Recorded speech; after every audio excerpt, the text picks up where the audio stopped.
Shalom saudaraku di dalam nama Tuhan Yesus Kristus. Bertemu lagi dengan saya, Pendeta Novel Saragi.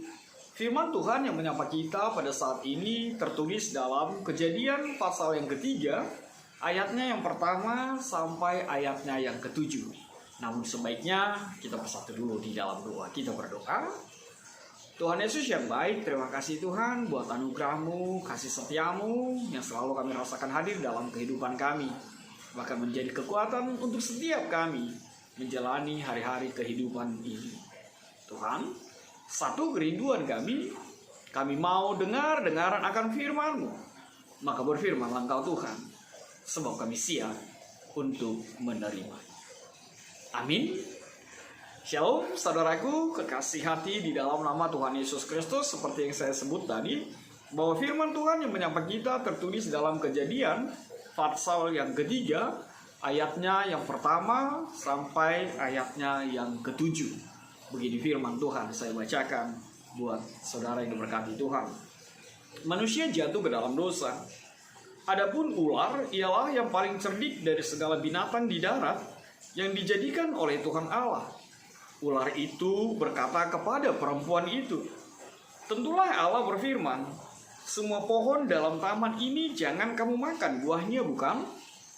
Lalu sahut perempuan itu kepada ular itu, "Buah pohon-pohonan dalam taman ini boleh kami makan. Tetapi tentang buah pohon yang ada di tengah-tengah taman, Allah berfirman, jangan kamu makan ataupun raba buah itu, nanti kamu mati." Tetapi ular itu berkata kepada perempuan itu, "Sekali-kali kamu tidak akan mati. Tetapi Allah mengetahui bahwa pada waktu kamu memakannya, matamu akan terbuka, dan kamu akan menjadi seperti Allah, tahu tentang yang baik dan yang jahat."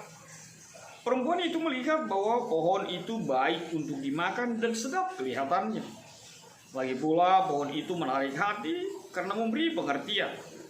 Lalu ia mengambil dari buahnya dan dimakannya, dan diberikannya juga kepada suaminya yang bersama-sama dengan dia, dan suaminya pun memakannya. Maka terbukalah mata mereka berdua dan mereka tahu bahwa mereka telanjang. Lalu mereka menyemat daun pohon ara dan membuat cawang. Demikian firman Tuhan. Saudara-saudara yang diberkati di dalam nama Tuhan Yesus Kristus, sering kata digoda atau tergoda menjadi sesuatu yang membebani kita dalam kehidupan ini. Ya, katakanlah buat seorang pribadi yang gila apa ya, gila belanja ya, hedon gitu ya. Sering justru mata menjadi sesuatu yang sering diperalat oleh keinginan kita. Makanya ada istilah dari mata turun ke hati gitu ya.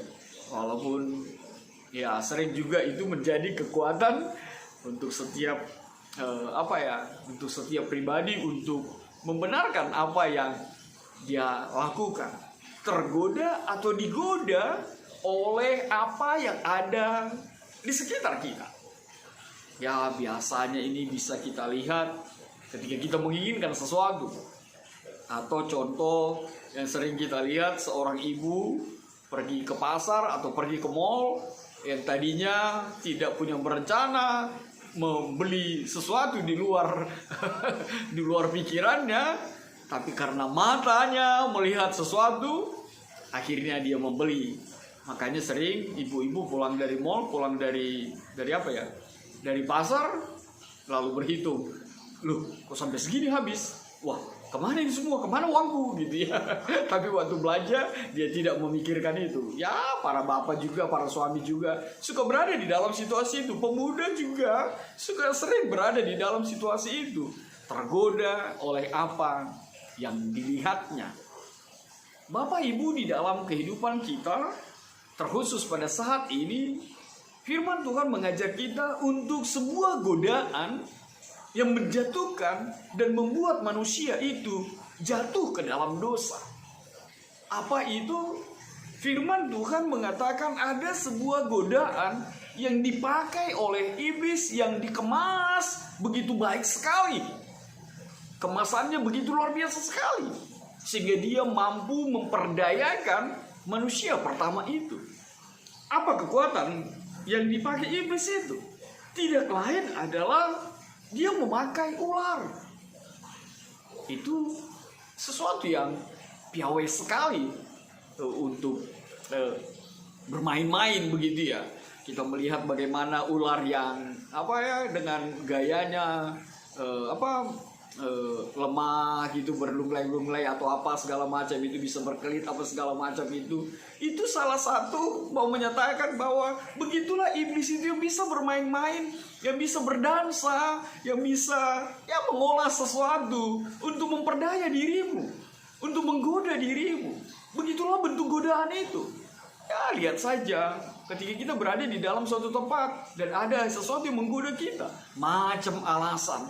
Seperti saya baru baca, misal ada 3 opsi, yang pertama, kedua, dan yang ketiga, sengaja dipakai justru barang yang lebih mahal. Yang ketiga itu diposisikan di yang ketiga, walaupun sebenarnya barang yang di harga pertama itu lebih berkualitas dan tidak mahal. Tapi godaan di barang yang ketiga membuat kita terpesona, tergoda, dan diperdaya karena berselancar yang indah dari godaan itu. Lalu apa yang kedua? Bapak, Ibu, pemuda, dan kita semua yang mendengarkan firman Tuhan ini, yang kedua yang dipakai oleh iblis itu adalah perempuan. Kenapa perempuan? Itu mungkin menjadi pertanyaan kita. Bukankah firman Tuhan mengatakan bahwa perempuan itu adalah kaum yang lemah? Artinya apa? Mau mengatakan bahwa iblis itu akan memperdaya sisi terlemah dari dirimu. Apa yang terlemah dari dirimu? Pikiranmu kah? Hatimu kah? Fisikmu kah? Dia akan memperdayakan itu. Dia akan memperalat setiap kelemahan yang ada di dalam dirimu. Makanya hati-hati dengan godaan itu. Mana sisi terlemahmu, itu yang akan dipakai si iblis untuk menghempaskanmu. Lalu apa yang ketiga yang mau dinyatakan dalam firman Tuhan ini? Begitu piawainya, begitu lihainya iblis itu. Tidak lain adalah dia memperalat, sekali lagi, dia memperalat firman Tuhan. Mari kita lihat kebenaran firman Tuhan itu. Ular itu berkata kepada perempuan itu, tentulah Allah berfirman. Luar biasa sekali. Tentulah Allah berfirman. Iblis pun tahu apa firman Allah. Dan sering sekali iblis itu memutarbalikkan, mempergunakan kebenaran firman Allah itu untuk menjebakmu, untuk menghempaskanmu, untuk memperdayamu. Makanya saudaraku, di dalam nama Tuhan Yesus Kristus, benarlah apa kata tema kita saat ini. Jangan pernah membatasi karya Roh Kudus di dalam hidupmu. Jangan pernah menutup hatimu dengan roh yang Tuhan berikan kepadamu. Bukankah roh itu yang dihembuskan Tuhan? Bukankah roh itu yang diberikan Tuhan untuk manusia Adam? Tapi mereka berdua menghalangi karya roh itu bekerja di dalam dirinya dan lebih mengikutkan apa yang dilihat oleh matanya, apa yang diinginkan oleh hati dan pikirannya, sehingga mereka tergoda dan terhempas, jatuh ke dalam dosa itu. Saudaraku diberkati di dalam nama Tuhan Yesus Kristus. Iblis begitu luar biasa mencoba mempengaruhi kita di dalam kehidupan kita. Dunia ini begitu luar biasa mencoba untuk memperdaya kita. Tapi Tuhan mau melalui firman Tuhan ini, kita tidak seperti manusia yang pertama itu, manusia Adam dan Hawa itu. Artinya apa? Mari kita melihat kebenaran firman Tuhan itu. Hawa jelas-jelas, perempuan itu jelas-jelas mengetahui kebenaran firman Tuhan itu. Bahkan dia melafalkannya, bahkan dia mengatakannya dengan lantang.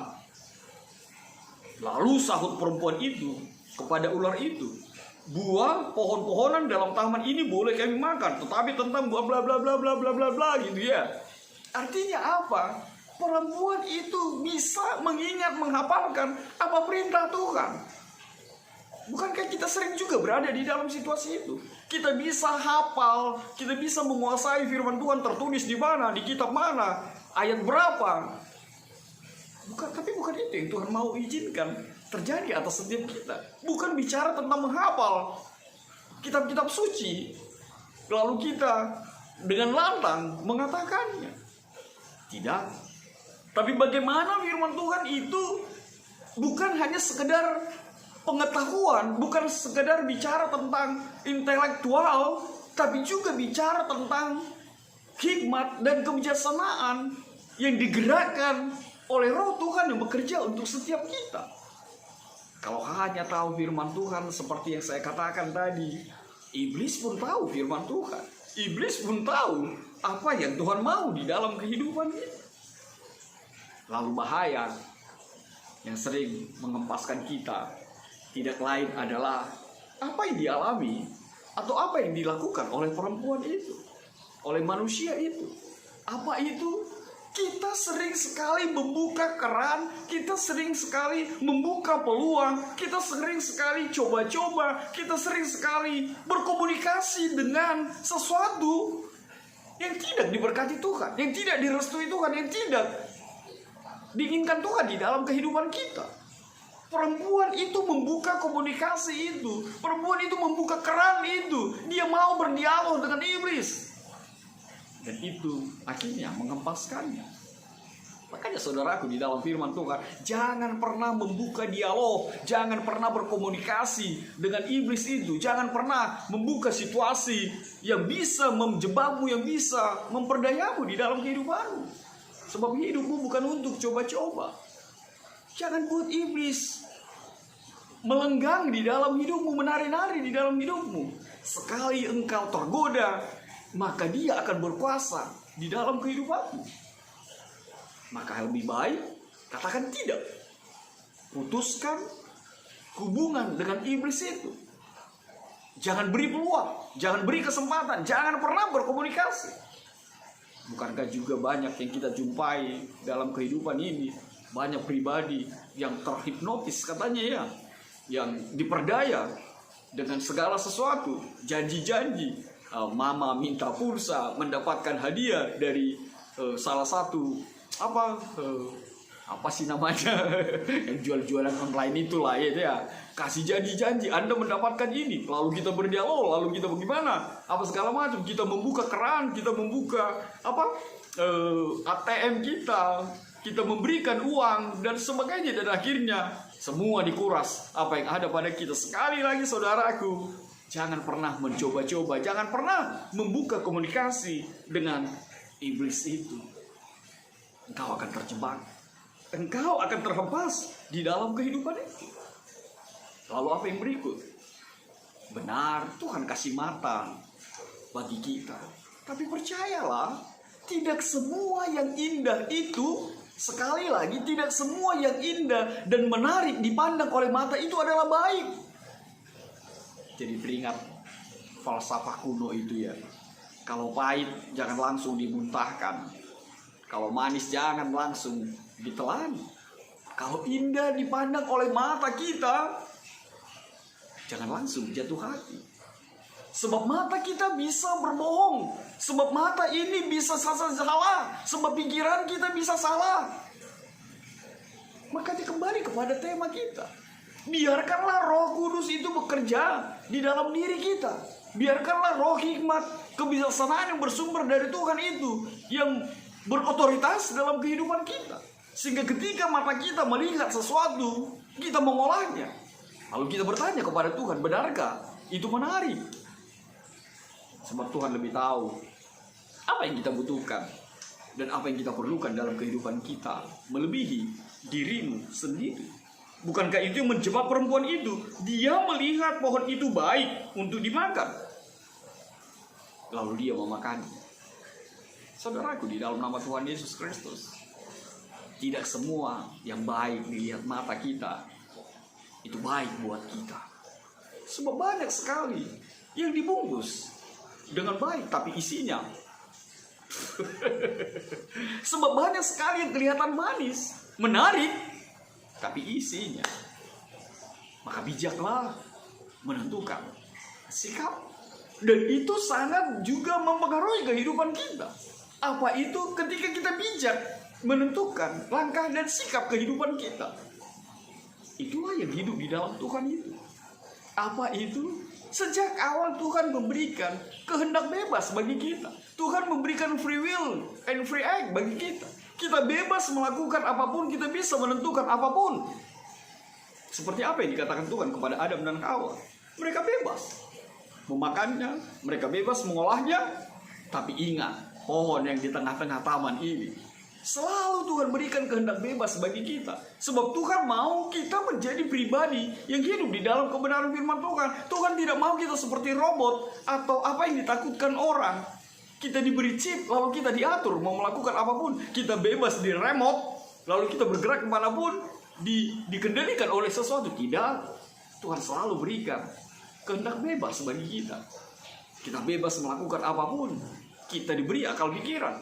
Tapi ingat, ada firman Tuhan yang menjadi patokan. Ada firman Tuhan yang harus menjadi patron di dalam hidup kita. Sebab apa?